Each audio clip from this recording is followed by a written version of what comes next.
God, those prints are huge. Look at that.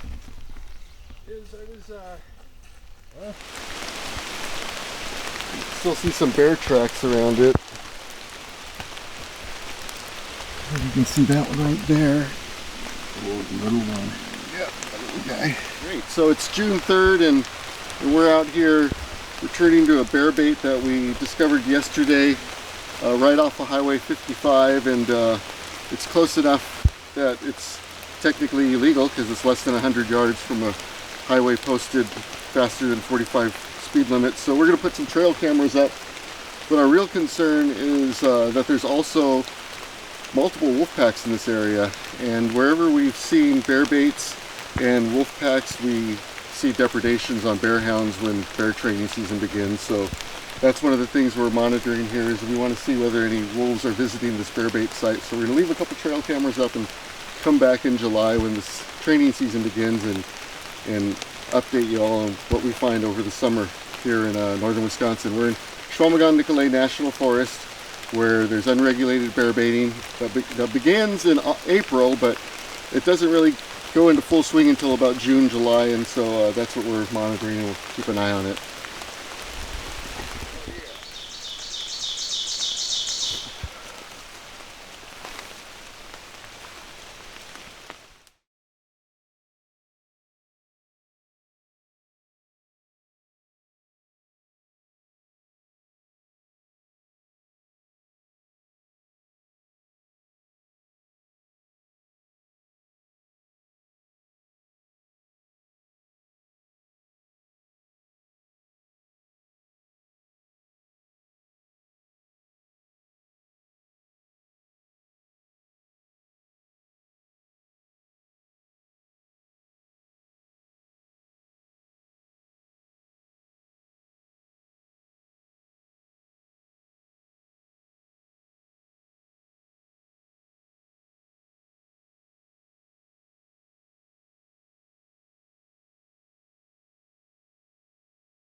That was on and running recording thing, so we're going to swap out the SD card, take it back to camp.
Camera on there. Ed, camera on. No, it ain't even gonna be here. Just break it up. We'll get it. The drone and camera. First, this is the opening day of bear hound training season here in northern Wisconsin, and what we're doing this morning is that we're patrolling an area where we know at least 3 wolf packs habitate. Gaspardo Creek Pack, the Stevens Lake Pack, Mud Lake Pack, and Long Lake Pack all are in this area. And we've documented wolf activity as recently as a couple of weeks ago. This is where the DNR was doing some live trapping a few weeks ago of wolves for radio collaring. The what? Camera's gone. The camera's gone? Yep. And we're legally able to occupy this area. We were here first. We came here, we put our trail camera here. I have my hunting license. I have a friend with a bear hunting permit. This is our bait site. Somebody else came in here, stole our camera, reloaded it with a different bait, and now they're using this bait site. So we're going to report it to DNR and hopefully see somebody charged with a crime here, because this is illegal what they're doing out here on our national forest. Kill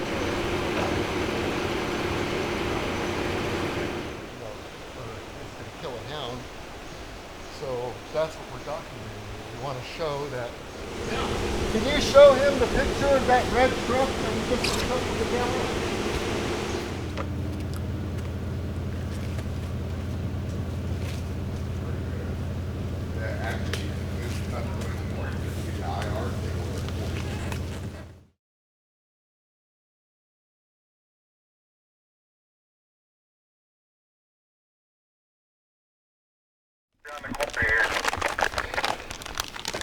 So the dogs come this way, we'll see those guys, but just wait and hang out.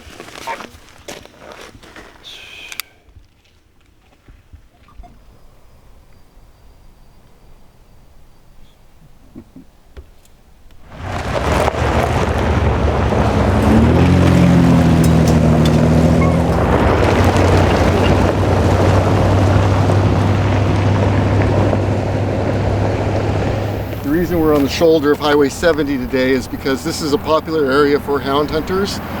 They'll line the highway to pick up their dogs. If you can see in the background, there's a hound truck here. It's the same hound truck we've seen earlier today that was trying to collect dogs that couldn't find. So one of the issues with bear hound training that causes another conflict is that when you're allowed to hunt off of popular highways like this, and you're chasing bears and dogs across the road, there's a high probability of an auto collision. Hurry up. Get a videotape with kids.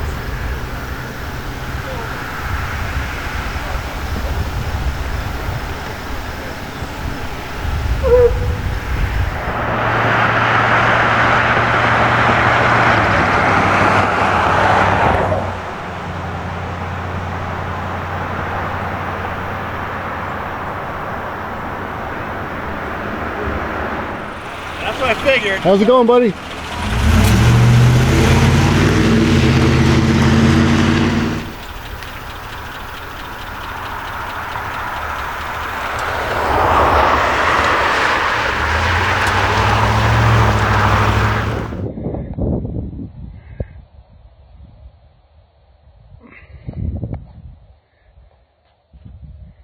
Hey, buddy.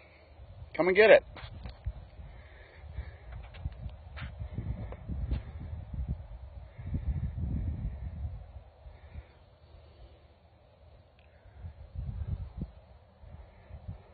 What are you doing, buddy?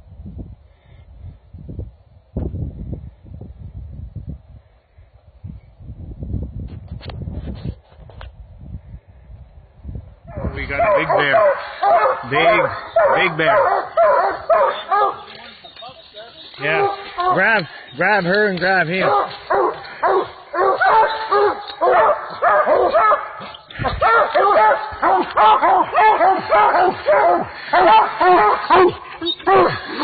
Big bear.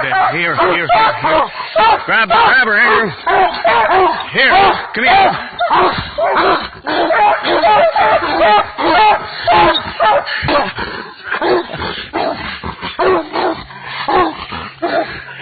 That's not fair to play with.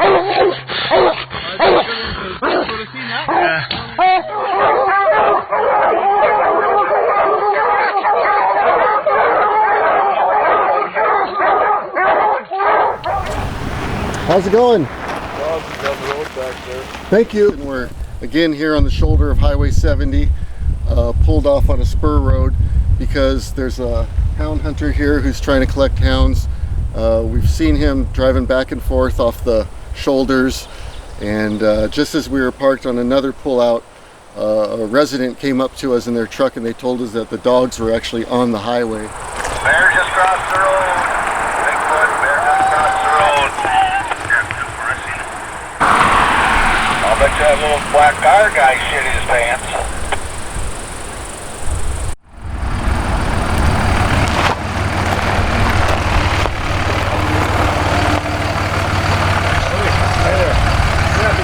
Taking the tops off our boots and putting gasoline in them, are they? What's happening with the boys? Do not tamper with baits in any way. How to see that? I've had 2 different baits that had gas inside of them. Smell them from 30 yards away. That's not cool. If we see that, we will report them. I promise you. That would be good. That's not okay. Everybody's got their own thing. They can do their own thing, but we don't need to be comfortable with that bait.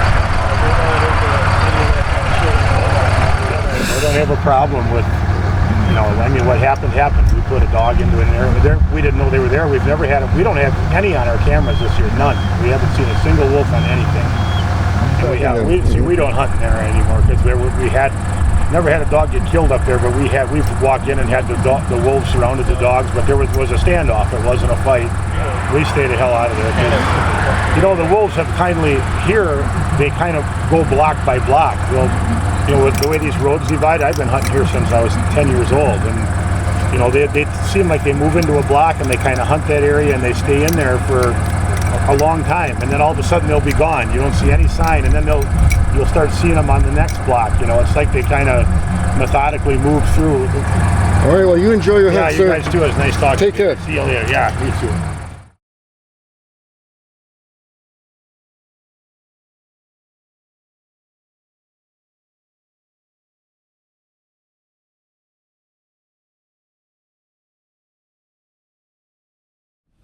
So I just got back from the sheriff's department, and I did get back our cameras, 2 trail cameras. Both have SD cards, both are working, and I appreciate the work that Forest County Sheriff's Department and Wisconsin conservation officers did to recover our trail cameras. Ultimately, we're against all crimes committed in the national forest, whether they're against us, bear hunters, or wildlife.